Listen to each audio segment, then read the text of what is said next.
Hello everyone. The lambda function is one of the important topics in Java.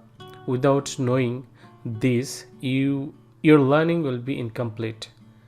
If you are serious about Java programming, then you must know the lambda function.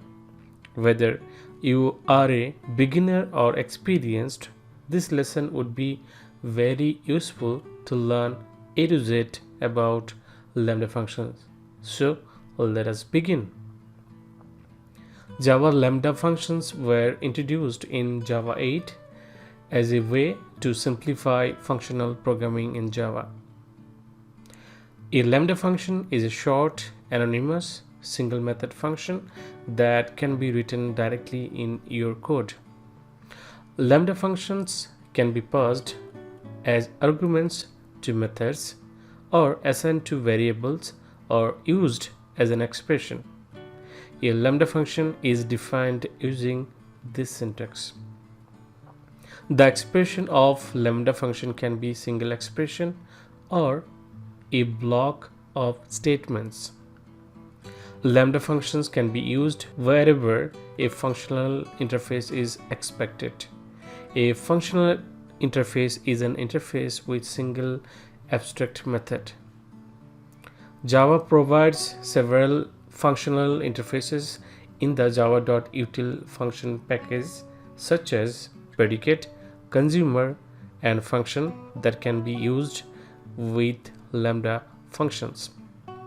Lambda functions can be used to write concise functional style code that is easier to read and maintain. Java Lambda functions provide a way to write short, simple functions without having to define a separate class for each function.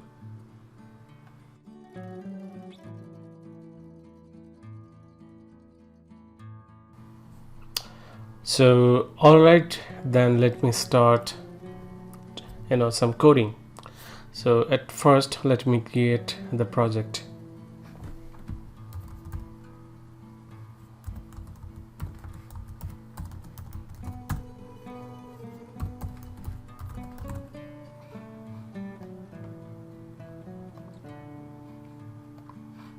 So the project is created.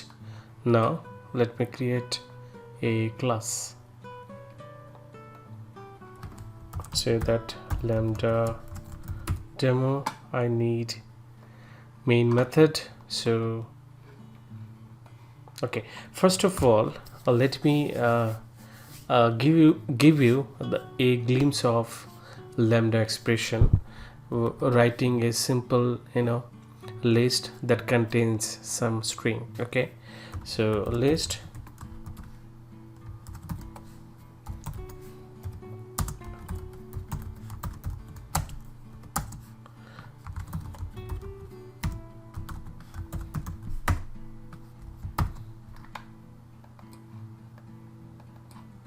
so I'll create some string 1, then string 2, string, let me maximize string 3. I think this should be sufficient to demonstrate the first look of the lambda expression. Okay, now say that I want to iterate the elements of this list. So in traditional way, what I'm going to do, maybe I'll write the for loop. Okay, so but using the lambda expression, this can be done very in very concise way. Okay, let me write how we can do that. Okay, so now for each, okay, so for each is a method that accepts lambda expression. So how I can pass lambda expression here. Okay, so for each is in each iteration you will get an element, and you are going to pass that element to that lambda expression. So I'm in each iteration say that I'm getting the element, then the lambda expression, this is used to create the lambda expression. Okay, now so I'm just printing it. Okay, if I print it, see, it got printed. This is the output. Okay, now you got the idea how the lambda expression works. Okay, so let me write another way these things. So if you see it accept consumer. Okay, so what is consumer again? Okay, then let me see whether if I get any kind of clue from here or not. So consumer is another kind of a functional interface. So any method that accept functional interface as an as an instance, as a parameter, then there we can pass lambda expression. Okay, so let me create an instance of consumer, then what else, then say that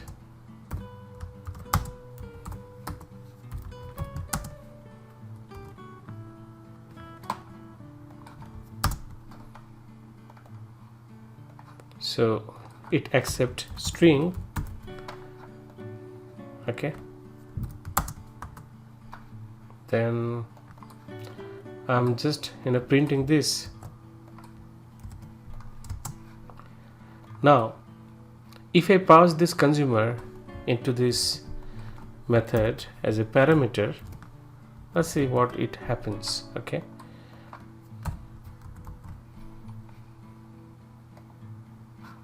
see, the same. Okay, now let's see the the documentation of this consumer. Okay, you can see this is a functional interface. Okay, see this annotation. So it is a functional interface. Okay, and it takes an argument. See this, what is this t? Okay, the type of the input to the operation. Okay, what type of input that it accept. Okay, so it is kind of generic type.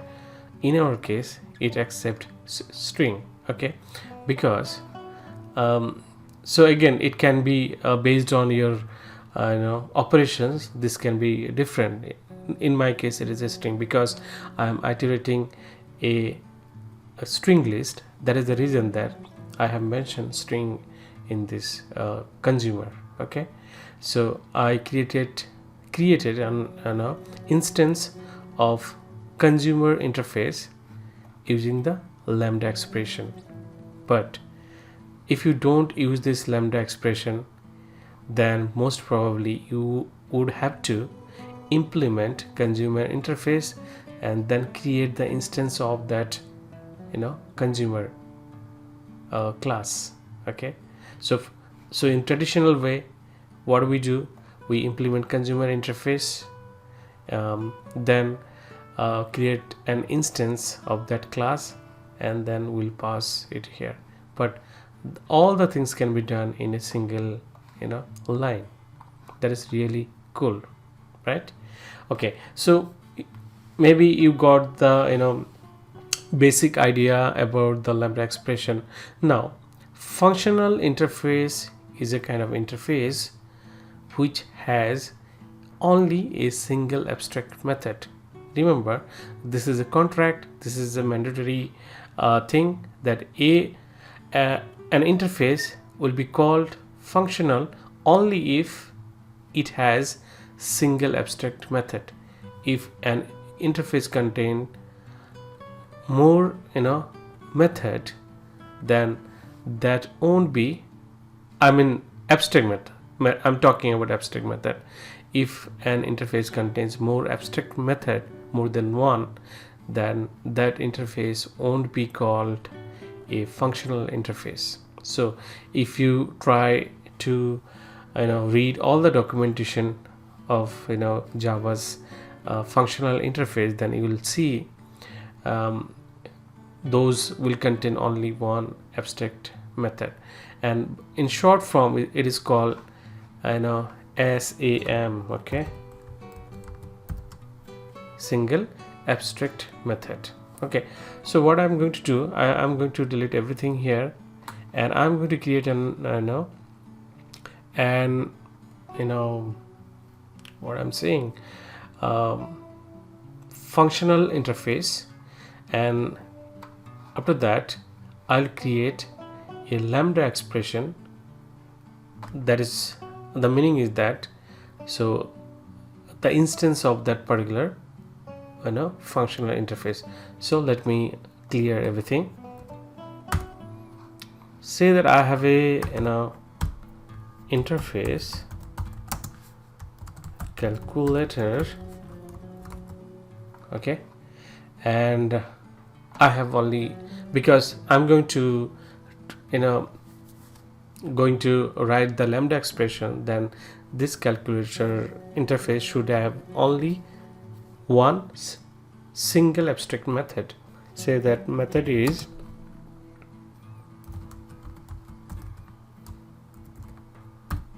I'm writing a contract, something like that, int number 1, number 2. Okay, so by default in an interface a method is abstract. Okay, so I have defined calculator as a functional interface. It's also possible that, and we can also write something function. What is this? Sorry, spelling mistake. Okay, this annotation can be also used for functional interface, but this is not mandatory. So if you use this functional interface, and if you try to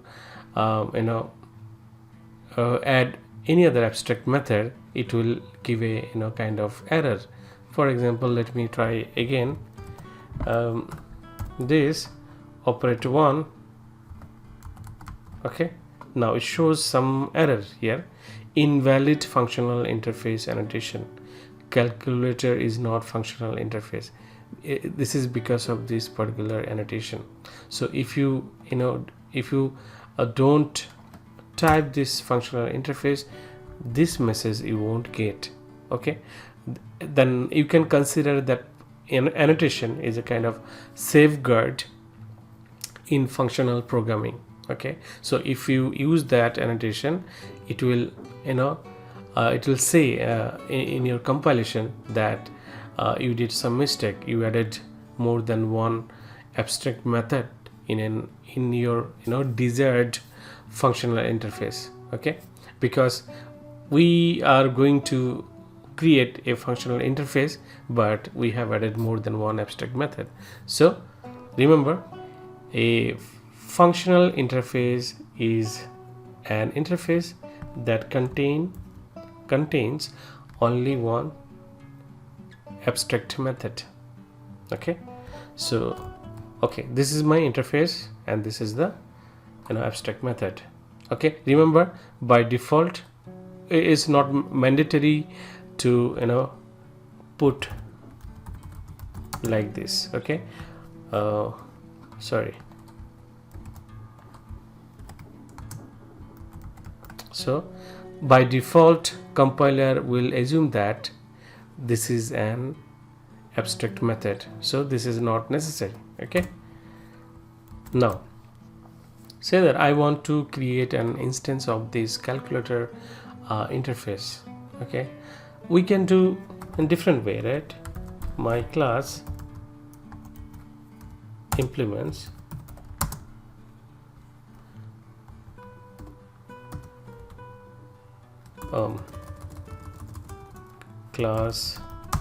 my class implements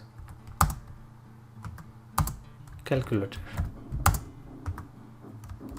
Okay, then implement the method. this is the traditional way that we used to implement interface. But in functional programming, this can be done in very concise way using the lambda expression. Okay, that is what we are going to learn in this video. Okay, now I need an instance of this calculator interface. Say that, okay, Kelsey, what I'm going to implement here, say that it will accept two parameters, number 1 and number 2. Number 1, it can be anything. Okay, you can type x and y. Then you need this arrow saying that after that x plus y.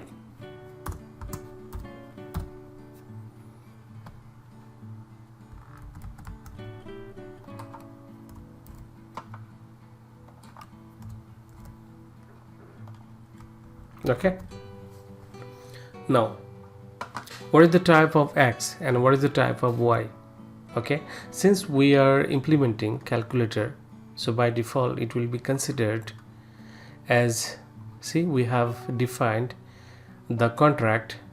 First parameter is integer and the second parameter is also integer. Okay, and that is the reason this would be also considered as integers.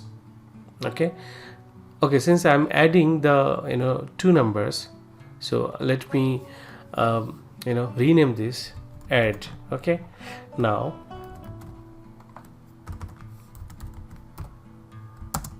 sys out.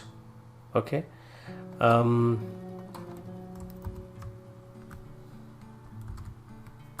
output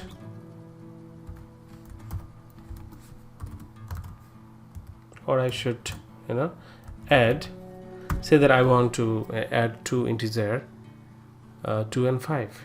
Okay, so add what it says, operate 2 and 5. Now if I run this code, it should display 7. Okay, output is 7. That's fantastic, right? So it is just single line of code that we have implemented and in interface. That's really cool. Okay, so this is the concept of a lambda expression. Okay, a lambda expression, you can see this is what before this arrow are the inputs, and after the arrow is the the expression. So it has two part. The first part is the inputs, and the second part is the expression that you are going to write, and in between there will be arrow. Okay, using this we write our lambda expression.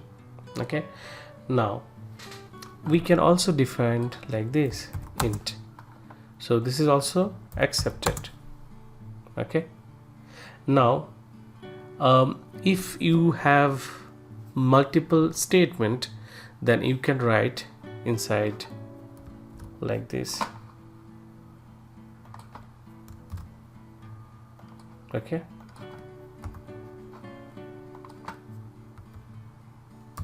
like this, but on mid we need to write.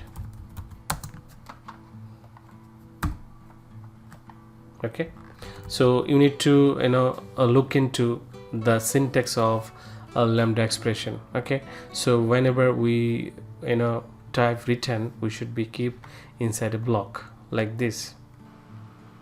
Okay, so we defined. Okay, let me rewrite these things. Okay, this is for add. I'm just typing add operation output. Okay, say that I want to I need to implement the interface again for multiplication. Okay, So what you can do, you just copy like this, then multiply. Okay, in this case you can star. Now copy this, then push an output at. Okay, so in this case what we should get 10. Okay, so did you see? Okay, the output is 10. Okay, another implementation, okay, for subtracting the two number.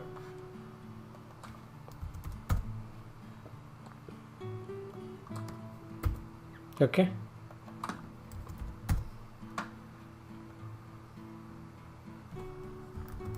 okay, so if I run, okay, there is a mistake. So